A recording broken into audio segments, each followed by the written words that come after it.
Good morning, good afternoon, depending on where you are. I was talking recently to Josh, that's aka the Electric Whittler, one of many Joshes, about this old bow that I found.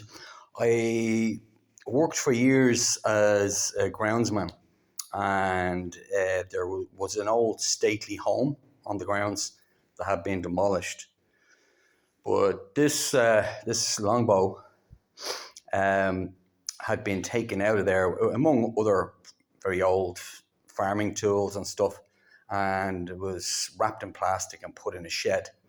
And I found it one day in the dark. The light in the shed didn't work, and I took it out into the light, and one of the priests or Christian brothers, he was the kind of like the overseer of all the goings on there, said, "What's that?" And I explained to him, I said, "I think it's a longbow." And he goes, "Oh, you're into archery, take it home with you." So I said, "Okay, great." So I did. And I knew very little about this, how old it was or whatever.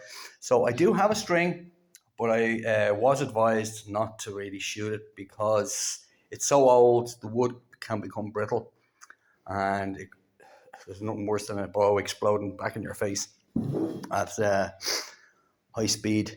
So it has been strong. I brought it to an archery shop, and the guy in particular is very knowledgeable. It was actually him who told me how old this bow was and who made it. And well, I knew who made it. There's markings on it, but they were very faint, and I couldn't find anything online about it. But he knew the history.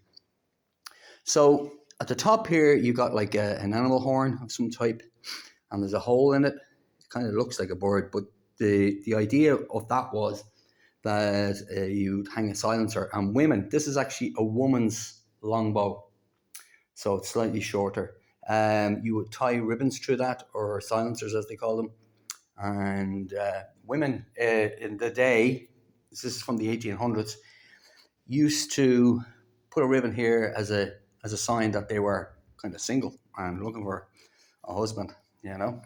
So it's made from two types of wood, like most bows: lemon wood and yew, which would have been in the 1800s quite an exotic wood. You would have had to go to a bowyer and then ask them what you want.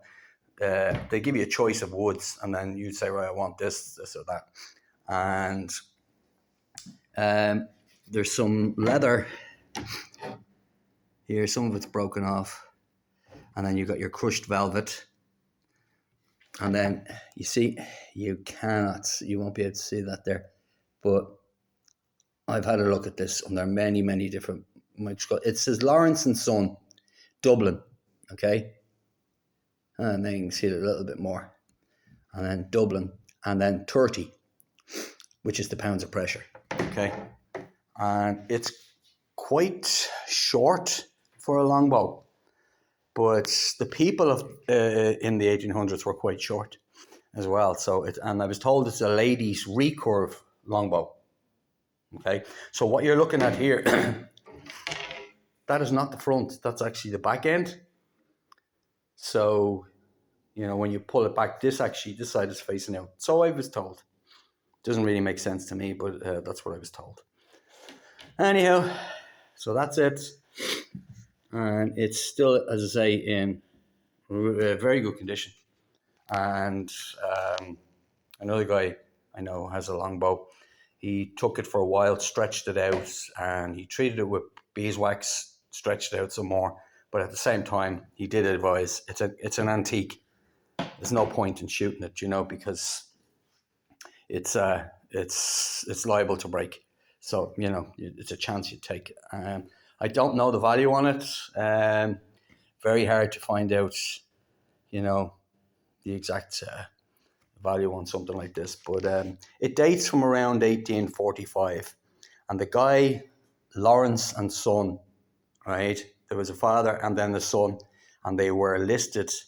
I finally did find some information on their shop. They were listed as archery, cricket, and croquet outfitters, which was the kind of sports people were into in the 1800s.